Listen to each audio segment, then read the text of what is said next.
Welcome to the ज्ञान academy dear aspirants. आज हम लोग डिस्कस करेंगे क्राइटेरिया फॉर टीचर इवैल्यूएशन और ये यूनिट 7 का आखिरी टॉपिक है, लास्ट टॉपिक है। इसके बाद फिर हम लोग दूसरे यूनिट की तरफ मूव करेंगे।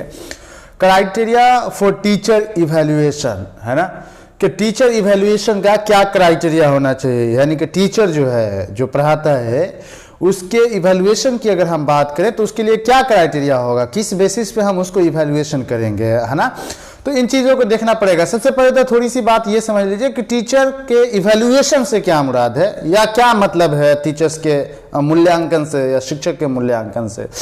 बेसिकली शिक्षक के मूल्यांकन से मुराद ये है कि एक टीचर्स जो परफॉर्मेंस दे रहा है, जो परफॉर्म कर रहा है, वो उस परफॉर्मेंस का बेसिकली इवैल्यूएशन करना टीचर इवैल्यूएशन कहलाता है। और टीचर इवैल्यूएशन एक सिस्टमेटिक प्रोसेस है जिसके थ्रू हम टीचर के परफॉर्मेंस का रिव्यू करते हैं। जी, टीचर इवैल्यूएशन बेसिकली एक प्रोसेस है जिसके थ्रू हम टीचर का या टीचर्स के परफॉर्मेंस का बेसिकली इवैल्यूएशन करते हैं, है ना।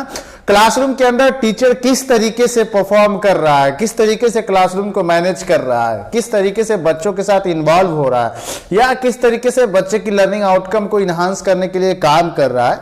तो इसी परफॉर्मेंस के टीचर्स के इसी परफॉर्मेंस को रिव्यू करना, इसी परफॉर्मेंस को देखना हम टीचर इवैल्यूएशन कह सकते हैं।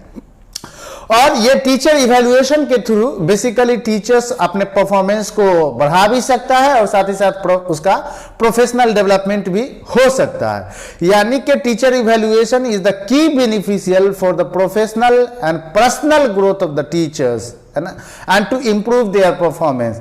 बेसिकली हमारा जो क्राइटेरिया फॉर टीचर इवैल्यूएशन था, उस टीचर इवैल्यूएशन के हवाले से हमने बात किया कि एक क्लासरूम के अंदर टीचर्स कितने बेहतरीन अंदाज में परफॉर्म कर रहा है, कितने बेहतरीन अंदाज में उनके परफॉर्मेंस हो रहे हैं बेसिकली, है ना, कितने बेहतरीन तरीके से वो क्लासरूम को मैनेज कर रहा है। इस चीज़ों को हम लोग बेसिकली क्या कहते हैं कि क्लासरूम टीचर इवैल्यूएशन कहते हैं। और टीचर इवैल्यूएशन के थ्रू टीचर्स अपना प्रोफेशनल और पर्सनल ग्रोथ कर सकता है और इसके लिए इससे जो है कि उसके जो परफॉर्मेंस है वो इम्प्रूव होंगे, वो बढ़ेंगे। तो ये तो बात हुई। अब बेसिकली जब हम टीचर इवैल्यूएशन करते हैं तो अगर हम पर्टिकुलरली हमारे पास कोई क्राइटेरिया नहीं होगा तो अलग अलग इवैल्यूएटर उस टीचर के परफॉर्मेंस को अलग अलग तरीके से मेजर करेंगे, अलग अलग तरीके से उसको देखेंगे, है ना। तो इसलिए हमारे पास 3 ब्रॉड क्राइटेरिया दिया हुआ है सिलेबस में। एक प्रोडक्ट क्राइटेरिया है, दूसरा प्रोसेस क्राइटेरिया है और तीसरा प्रीसेस क्राइटेरिया है। इन्हीं 3 क्राइटेरिया की बेसिस पे हमें किसी टीचर्स को इवैल्यूएट करना है। First product criteria, process criteria and presage criteria. Product criteria हम सबसे लास्ट में डिस्कस करेंगे। सबसे पहले प्रोसेस क्राइटेरिया की हम बात करेंगे, उसके बाद प्रीसेस क्राइटेरिया, उसके बाद प्रोडक्ट क्राइटेरिया।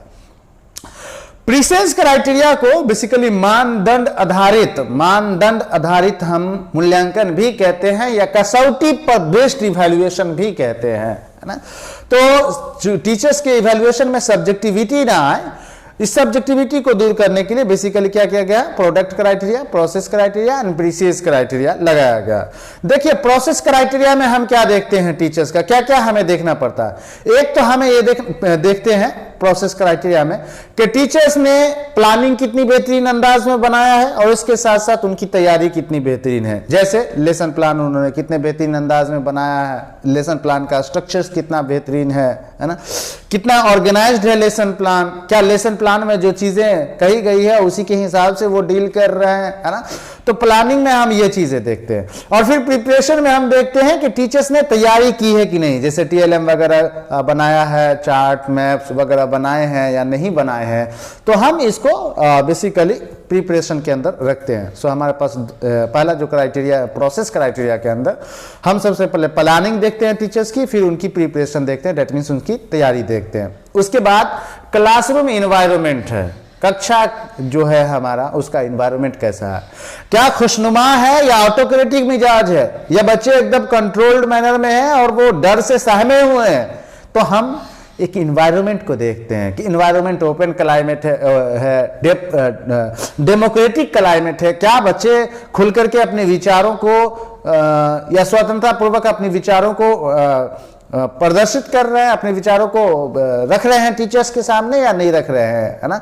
तो हम क्लासरूम इन्वायरमेंट देखते हैं। उसके बाद इंस्ट्रक्शन स्ट्रेटजी देखते हैं कि टीचर्स ने जो पेडागोजिकल स्ट्रेटजी अपनाया है, जो इंस्ट्रक्शनल स्ट्रेटजी अपनाया है, वो कितने बेहतरीन है, कितने बेहतरीन अंदाज में वो पेडागोजिकल बेसिकली टेक्निक जो है या स्ट्रेटजी जो है या मेथड्स ऑफ टीचिंग जो है वो कितना बेहतरीन लिया है। क्या जो कंटेंट है उस कंटेंट को वो मेथड सूट कर रहा है जिस मेथड से टीचर ने पढ़ाया। क्या कंटेंट की जो कॉम्प्लेक्सिटी है उस कॉम्प्लेक्सिटी के अनुरूप हमारा टीचिंग मेथड्स है, उसके अनुसार हमारा टीचिंग मेथड्स है या नहीं है। हम ये इन चीजों को देखते हैं, यानी कि इंस्ट्रक्शन को देखते हैं। साथ ही साथ हम इंस्ट्रक्शन में ये भी देखते हैं कि टीचर्स कितना क्लियर है बेसिकली अपनी इंस्ट्रक्शंस को लेकर के। ऐसा तो नहीं कि इंस्ट्रक्शंस के बीच में कोई एम्बिग्यूटी है या फिर इस तरीके से कोई बात है। तो हम इसमें क्या कहते हैं, इंस्ट्रक्शन में हम क्लियर कट गाइडलाइन देखते हैं इंस्ट्रक्शन का, है ना। उसके बाद पर्सनल रिस्पॉन्सिबिलिटीज है। पर्सनल रिस्पॉन्सिबिलिटीज के अंदर हम क्या करते हैं, बेसिकली हम अपनी जो रिस्पॉन्सिबिलिटी है, यानी कि टीचर्स की जो रिस्पॉन्सिबिलिटी है, जो जवाबदेही है, उसको वो कितने बेहतरीन अंदाज में निभाया। टीचर्स की जिम्मेदारी सिर्फ ये नहीं कि वो आए और कंटेंट को डेवलप करके चले जाए, टीचर्स कंटेंट को डिलीवर करके चले जाए, बच्चों के सामने टॉपिक को खत्म करके चले जाए। टीचर्स की सिर्फ इतनी जिम्मेदारी नहीं है, टीचर्स की इसके अलावा जिम्मेदारी है, जैसे लर्निंग गाइडेंस प्रोवाइड करना, गाइडेंस देना, उनको इनकरेज और प्रेज करना जी, उनकी सोशियोलॉजिकल एस्पेक्ट को समझना, ये सब टीचर्स का काम है, ये सब टीचर्स का काम। तो हम इसमें अब ये देखेंगे कि टीचर्स की जो रिस्पॉन्सिबिलिटी है, जो जवाबदेही है, जो जिम्मेदारियां हैं, उसको उन्होंने कितने बेहतरीन अंदाज में निभाया। और उसके बाद क्लासरूम इंटरेक्शन का एनालिसिस करते हैं कि टीचर्स और स्टूडेंट के बीच में किस तरीके का एनालिसिस हो रहा है क्लास के अंदर, हम उसको एनालिसिस करते हैं। तो ये कुछ क्राइटेरिया हैं जो प्रोसेस क्राइटेरिया के अंदर आते हैं। प्रोसेस क्राइटेरिया के अंदर हम प्लानिंग देखेंगे, प्रिपरेशन देखेंगे, क्लासरूम का एनवायरनमेंट देखेंगे, इंस्ट्रक्शन देखेंगे, पर्सनल रिस्पॉन्सिबिलिटीज देखेंगे टीचर्स के। उसके बाद क्लासरूम इंटरेक्शन एनालिसिस हम देखेंगे। उसके बाद प्रीसेस क्राइटेरिया की अगर हम बात करते हैं तो प्रीसेस के लिए हमने पहले ही बताया कि अगर इसको हिंदी में देखें तो मानदंड आधारित क्राइटेरिया कहते हैं, यानी कि स्टैंडर्ड बेस्ड क्राइटेरिया कहते हैं। तो इसमें प्रीसेस क्राइटेरिया में हम क्या करते हैं कि कोई जो स्टैंडर्ड टूल है हमारे पास टीचर इवैल्यूएशन का, कोई स्टैंडर्ड जो हमारे पास युक्ति है, आलात है टीचर्स इवैल्यूएशन का, हम उसका इस्तेमाल करते हैं। जैसे हमारे पास कई सारे मॉडल्स हैं जिसका हम टीचर इवैल्यूएशन के लिए इस्तेमाल कर सकते हैं, जैसे the value added model, teacher observation model, है ना।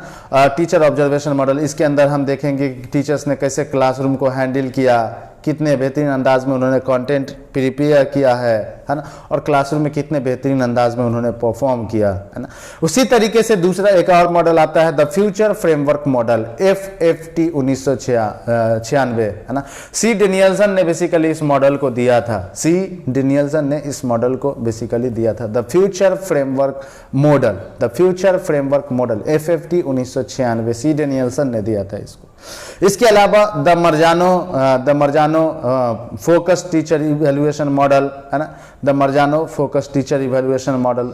इस मॉडल से हम बेसिकली स्टैंडर्ड प्लानिंग देख सकते हैं टीचर्स का, है ना, स्टैंडर्ड बेस्ड इंस्ट्रक्शन देख सकते हैं टीचर्स का, और फिर लर्निंग सिचुएशंस देख सकते हैं, लर्निंग कंडीशन देख सकते हैं, और प्रोफेशनल रिस्पॉन्सिबिलिटीज हम टीचर्स का देख सकते हैं इसके थ्रू। तो ये प्रोसेस क्राइटेरिया का हमने चर्चा किया पहले, और अब हम प्रीसेस क्राइटेरिया का चर्चा किया। अब हमारे पास प्रोडक्ट क्राइटेरिया, जैसा कि आप देख पा रहे हैं।